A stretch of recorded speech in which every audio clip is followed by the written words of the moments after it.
Here are 100 prisoners numbered from 1 to 100. And here are 100 boxes numbered the same way. Inside each box is one slip of paper with a prisoner's number on it. Each prisoner's number appears exactly once, and the slips are placed at random. Now, the rules. Each prisoner walks into the room alone, one at a time. They can open up to 50 boxes, half of them, looking for their own number. Then everything goes back exactly as it was. Slips where they were, boxes shut. So the next person sees a room nobody's touched. And once it starts, they can't talk to each other. No signals, no hints, and nobody finds out how anyone else did. They get exactly one thing. They can agree on a plan beforehand. And it's all or nothing. Everyone finds their number, everyone walks free. One person doesn't, and they all die. So, is there actually a way for them to win this game and walk out free? At first, it really doesn't look like it. Suppose they try the obvious thing. Each prisoner just picks 50 boxes at random. For any one prisoner, their number is equally likely to be in any of the 100 boxes. They open 50, so their chance is 1/2. But the group only wins if all 100 prisoners succeed. Their random choices are independent, so those 1/2 chances multiply. 1/2 to the power of 100. That's like flipping 100 fair coins. For the group to win, all 100 have to land heads. So choosing boxes at random is practically hopeless. But it turns out there is a plan that gives them a real chance of walking free. And it's surprisingly simple. Each prisoner starts by opening the box that matches their own number. The number on the slip inside tells them which box to open next. Then they keep following the numbers from box to box until they find their own, or run out of openings. But why should following the numbers help at all? To see what's really going on, let's give this box-to-slip rule a name. We'll call it sigma. Sigma of I is just the number on the slip inside box I. So here, sigma of 1 is 4, sigma of 4 is 8, sigma of 8 is 2, and sigma of 2 is 1. Now let's give each step in the walk a name. For prisoner K, the first box is B0, so B0 equals K. They open box B0. The number on its slip is sigma of B0, and that tells them the next box, B1. At B1, the same thing happens. The number on its slip, sigma of B1, tells them where to go next. They keep following the slips, and the walk keeps going. In general, whenever they're at box B sub t, the number on its slip sends them to box B sub t plus 1. So B sub t plus 1 equals sigma of B sub t. So that's the walk. But now we need to prove the one thing this whole strategy depends on, that the walk actually comes back to where it started. There are only 100 boxes, so sooner or later it has to repeat a box. But does it have to repeat the starting box? Could it wander into a smaller loop somewhere else and never make it home? To answer that, let's take a closer look at prisoner K's walk. Keep following it until, for the very first time, it lands on a box it's already visited. Call that step T. So B sub T is the first repeat, and every box before it, from the start through step T-1, is different. Since B sub T is a repeat, it must be one of those earlier boxes. Let's say that earlier visit was at step S.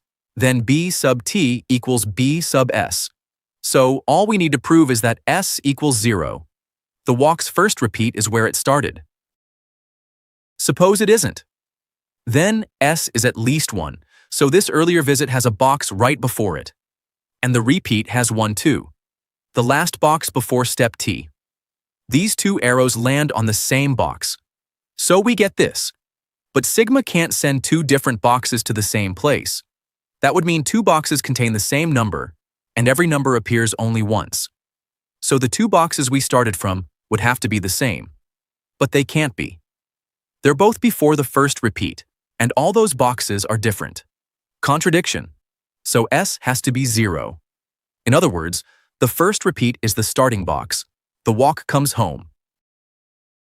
So what does that mean for prisoner K? Look at the last box in the walk, the one just before it returns to B0. The number on its slip sends us back there, and since B0 is K, This box must contain the slip marked K, the exact slip prisoner K was looking for. So following the loop will always lead them to their own number. The only question is whether they can make it all the way around in 50 openings.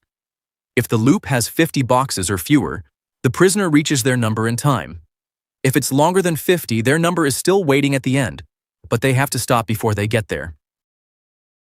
And everyone whose number is on this loop is in the same situation. They each start at a different box, but they follow the same loop all the way around. So everyone on the loop shares the same fate. Either they all find their numbers, or none of them do. And the same is true for every loop in the room. Every prisoner belongs to one of them. That means everyone survives exactly when every loop has 50 boxes or fewer. So now there's just one question. Does this room contain a loop longer than 50? Okay, so how often does a long loop show up? Pick one possible length, anything from 51 to 100, and call it L. First, there can't be two loops this long. Each one would use more than half the boxes, so together they'd need more than 100. So how many shuffles have a loop this long? Remember, the boxes stay where they are. We're only deciding where the slips go. Let's make one and see. There are just 3 things to decide. First, which box numbers belong to the loop? We need L of the 100, so there are 100 choose L ways to pick them. Next, decide how the slips link those boxes into one loop. Here's the one little catch. A loop doesn't really have a first box. Starting from somewhere else still gives you the same loop. So let's always start at the smallest numbered box. That box stays fixed, and the other L-1 box numbers can appear in any order around the loop. That order tells us exactly which slip goes in each box, giving us L-1 factorial. Then take everything left over. There are 100 minus L boxes and the same number of slips. Keep those boxes where they are and shuffle the remaining slips among them any way you like. That gives us 100 minus L factorial, and that's it. Those 3 choices tell us where every slip goes. If I hand you any shuffle with a loop this long, you can recover the same 3 choices: which box numbers make the loop, how their slips link together, and how the remaining slips are arranged. Since there can only be one loop this long, every shuffle shows up once and only once. Now we just multiply the 3 counts. Okay, so let's simplify this. The factorials cancel, and the whole thing comes down to 100 factorial divided by L. That's how many shuffles contain a loop of length L. And how many shuffles are there in total? 100 factorial. So the chance of getting a loop of length L is this count divided by all possible shuffles. Everything cancels except 1 over L. And remember, this is for one particular length, with L bigger than 50. But a deadly loop could be 51 boxes long, or 52, or anything up to 100, and only one of those can appear in the same room. 2 loops longer than 50 simply wouldn't fit. So to get the chance of any deadly loop, we add those cases. 1 over 51 plus 1 over 52 and so on, up to 1 over 100. So everyone survives whenever there's no deadly loop, which means the probability of everyone surviving is 1 minus the probability of a deadly loop, or about 31.2%. Okay, the strategy gives the group about 31%. But what does it do for one prisoner? Take prisoner 7. Did it actually improve their chance of finding their number? They find it exactly when their loop closes within 50 boxes. So before we count those safe lengths, we need one small fact.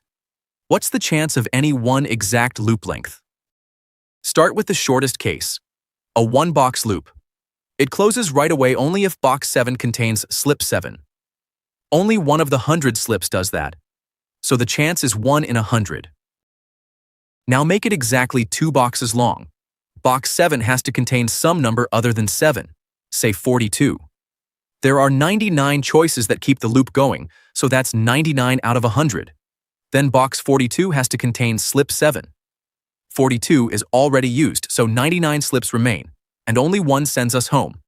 1 out of 99.